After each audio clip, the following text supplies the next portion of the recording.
Saat gerimis, kita ingat mantan. Justru saat geluduk, baru kita ingat Allah dan beristighfar. Karena seringkali kita justru dekat kepada Allah saat kita ditimpa musibah. Karena itu musibah bisa jadi jalan rezeki kita.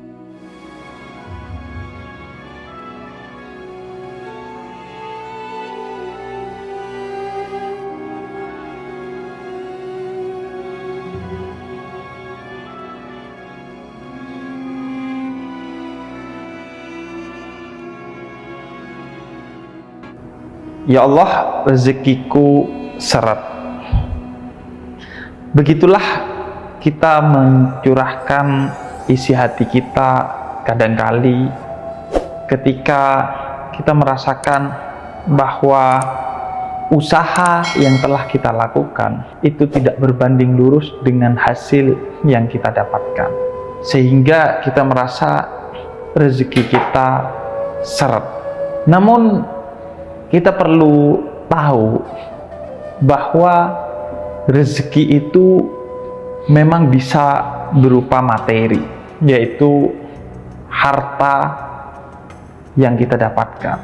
Sehingga tidak benar kalau orang mengidentikan banyaknya harta itu dengan hal-hal yang sifatnya negatif. Misalnya bahwa orang banyak harta biasanya mendapatkannya dari jalan-jalan yang haram, bahwa orang banyak harta biasanya dia akan sombong, dan lain sebagainya.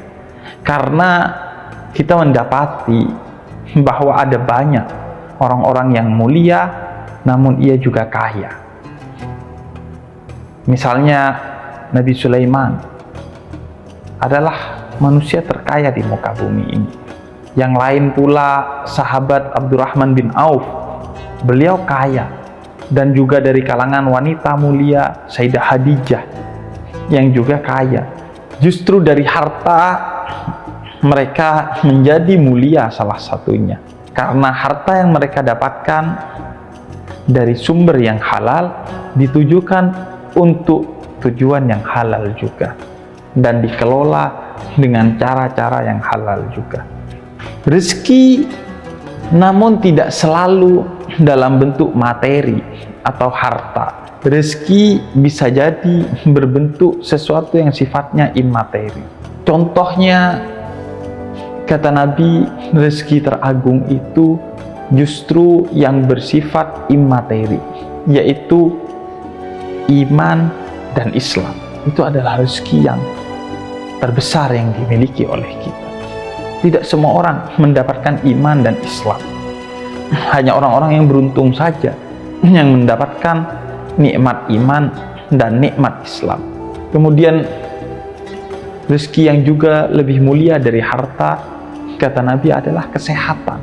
Karena memang dengan kesehatan, meskipun harta kita tak banyak, namun hidup kita bahagia. Namun tanpa kesehatan, meskipun kita banyak harta, kita tidak akan bahagia. Berapa banyak orang yang punya banyak uang, tapi tidak bisa menggunakan uangnya untuk membahagiakannya lantaran ia tidak sehat. Ia tidak bisa jalan kemana-mana, ia tidak bisa makan seenaknya, ia tidak bisa minum seenaknya. Rezeki juga bisa berbentuk hal-hal lain yang sifatnya bukan materi. Misalnya istri yang solehah, suami yang baik, anak yang soleh dan solehah. Semua itu adalah rezeki yang bisa membuat kita bahagia. Karena itu rezeki tidak selalu identik dengan materi. Bahkan bisa jadi rezeki itu dalam bentuk rasa sakit, kejatuhan, kebangkrutan, dan segala bentuk bencana. Jika memang dengan itu justru kita diingatkan oleh Allah untuk kembali ke jalannya, atau dengan itu kita justru rendah hati dan menjadi hambanya yang mulia.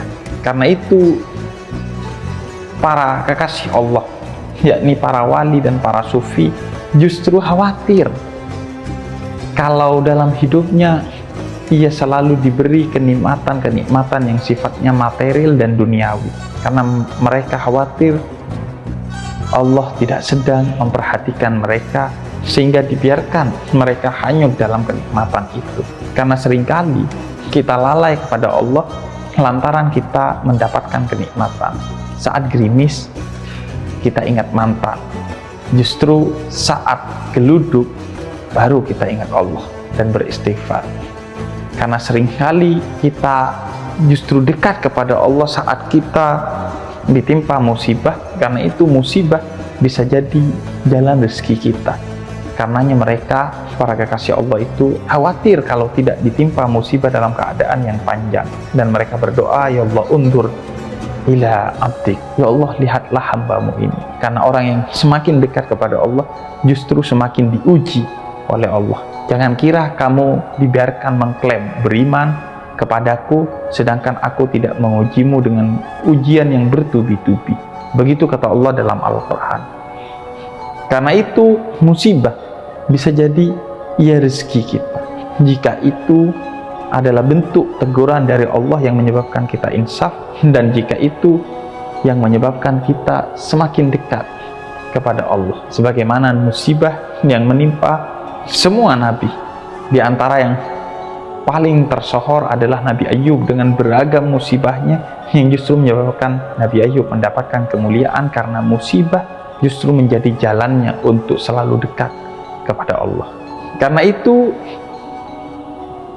kata Imam Az-Zurnuji, jangan kamu anggap bahwa seretnya rezekimu itu karena sesuatu di luar dirimu, melainkan sesuatu itu karena tingkah lakumu sendiri. Sedangkan Allah itu maha memberi rezeki kepada siapapun. Jika mereka yang ingkar kepada Allah, mereka yang kafir, ateis, agnostik, atau apapun namanya, tetap Allah beri rezeki, apalagi kita yang beriman kepada Allah. Sehingga jika ada seretnya rezeki, bisa jadi yang pertama adalah karena kegagalan kita memahami rezeki. Kita anggap rezeki itu hanya materi, sehingga limpahan kesehatan, limpahan iman, limpahan Islam, limpahan kebahagiaan, materi yang Allah berikan kepada kita, kita tidak hitung itu sebagai rezeki. Padahal itu satu rezeki, dan justru bisa jadi materi yang menyebabkan rezeki itu hilang. Seperti seorang petani yang begitu bahagia menjalani kegiatannya sebagai petani setiap hari dengan segala kebutuhan materi yang tercukupi hanya sekedar pas-pasan, kemudian hilang begitu saja kebahagiaan itu saat seorang raja memberikan hadiah kepada petani itu dengan berkata, ini hadiah 100 dirham. Padahal isinya hanya 99 dirham, dan ketika ia hitung 99 dirham, dia kemudian bingung, yang 1 dirham kemana? Dan itu justru yang menyebabkan ia tidak bahagia. Padahal sebelumnya ketika dia tidak memiliki 99 dirham, dia bahagia. Tapi ketika diberi 99 dirham, dia hilang kebahagiaannya karena berpikir kemana 1 dirham yang hilang. Karena itu salah satu pintu masuknya rezeki, kata Allah di dalam Al-Quran itu adalah rasa syukur. Sebagaimana Allah katakan dalam surat Ibrahim ayat ke-7. Pintu rezeki yang lain, kata Allah dalam surat An-Najm ayat 39, adalah hasil usaha kita. Bisa jadi rezeki tidak datang kepada kita dan terasa serat karena usaha yang kita lakukan belum maksimal. Pintu rezeki yang lain, kata Allah dalam surat Al-Isra ayat 31, adalah anak kita. Maka lahirnya anak itu adalah sumber rezeki yang lain, karena setiap anak telah ditetapkan oleh Allah rezekinya. Sumber yang lain dalam surat Al-Baqarah ayat 245 adalah sedekah. Karena dengan bersedekah artinya kita telah berkata kepada Allah bahwa jadikan kami sebagai perantara untukmu menurunkan rezeki kepada orang-orang yang ada di sekitarku. Karena itu sedekah dia adalah sumber rezeki. Dan siapa yang rajin bersedekah, berarti dia rajin menjadi mitra Allah untuk membagikan rezeki kepada orang lain, sehingga Allah pasti cukupi rezekinya. Dan siapa yang bersedekah, dia dicintai oleh orang di sekitarnya, sehingga orang yang ada di sekitarnya selalu membantu dia ketika dia sedang kesusahan. Dalam surat An-Nur ayat 32, pintu rezeki yang kelima adalah menikah. Karena dengan menikah artinya dua orang dengan dua rezeki yang berbeda disatukan. Dan dalam surat Hud ayat ke-6 Allah katakan rezeki itu ada yang sudah dijamin oleh Allah. Mau usaha ataupun tidak usaha, rezeki itu ada. Sebagaimana seorang bayi yang meskipun dia diam saja di dalam perut ibunya selama 9 bulan, ia tetap mendapatkan rezeki dari Allah. Dan ini juga sekaligus motivasi bagi kita, bahwa jika saat menjadi bayi di dalam perut ibumu saja Allah menjamin rezekimu, apalagi saat engkau berada di luar perut ibumu, kamu bisa berusaha semaksimal mungkin, maka jangan khawatir dengan rezekimu. Dan yang ketujuh, kata Allah, sumber rezeki adalah istighfar. Sebagaimana Allah katakan dalam surat Nuh ayat 10-12. Karena dengan istighfar kita memohon ampun kepada Allah, dan ampunan itu kemudian menjadi pintu terbukanya rezeki. Karena seorang yang mendekatkan diri kepada Allah, ia akan mendapatkan tambahan rezeki karena kedekatannya dengan Allah. Dan yang kedelapan, dalam surat At-Talaq ayat ketiga Allah katakan rezeki itu bisa jadi datang dari tempat yang tidak terduga-duga. Berapa banyak orang yang mencari jodoh ke belahan pulau manapun di Indonesia, tapi justru mendapatkan jodohnya yang tidak jauh dari rumahnya, atau tetangganya sendiri, atau saudaranya sendiri. Berapa banyak orang yang mencari rezeki kemana-mana, tapi justru ia dapati kesuksesan tidak jauh dari sekitarnya. Dan jika rezekimu seret, kata seorang ulama, yakni Imam Muhammad bin Abdurrahman Al-Husaybi, ia pasti dari tingkah lakumu sendiri. Yang pertama, bisa jadi karena kamu mencaci rahmat Allah berupa hujan, angin, dan rahmat-rahmat yang Allah berikan kepadamu. Maka kita diajarkan oleh Nabi, ketika hujan turun, angin datang, jangan kau hujan, karena itu adalah rahmat dari Allah. Dan yang kedua, mengutip apa yang disampaikan dalam riwayat Imam Ibn Abbas, bisa jadi rezekimu seret karena kamu menolak untuk berbagi hal-hal yang menjadi kebutuhan dasar bagi manusia, seperti air, pangan, dan kebutuhan-kebutuhan lainnya. Karena itu berbagilah, karena berbagi justru menjadi sebab rezeki yang Allah berikan kepada kita.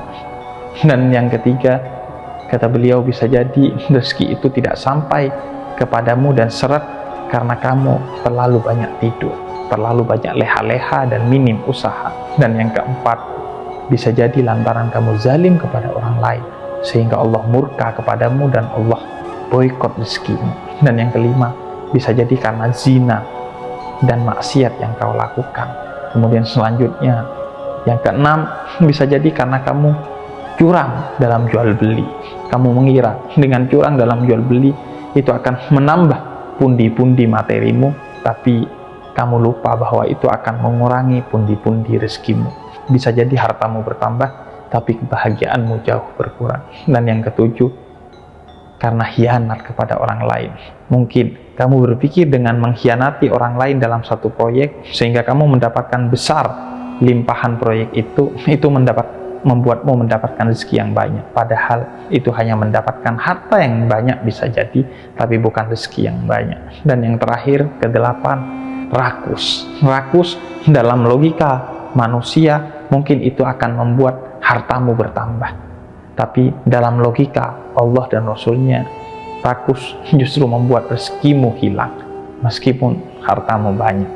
Karena itu, Islam mengajarkan kepada kita bahwa rezeki memang bisa jadi harta, tapi rezeki utamanya ia bukan harta, tapi ia adalah sesuatu yang sifatnya pemberian dari Allah yang akan membuat kita damai, akan membuat kita bahagia, akan membuat kita semakin dekat kepada Allah. Maka apapun yang membuat kita damai, bahagia, dan semakin dekat kepada Allah, itu adalah rezeki yang harus kita syukuri, yang harus kita sadari, sehingga kita tidak lalai. Ketika Allah berikan rezeki dalam bentuk kebahagiaan dan kedekatan kepada Allah, kita tidak lalai dengan berkata, kok rezeki kita seret? Maka jangan pernah sama dengankan rezeki dengan harta, agar kita tidak lalai kepada Allah, yang justru itu menjadi penyebab seretnya rezeki kita.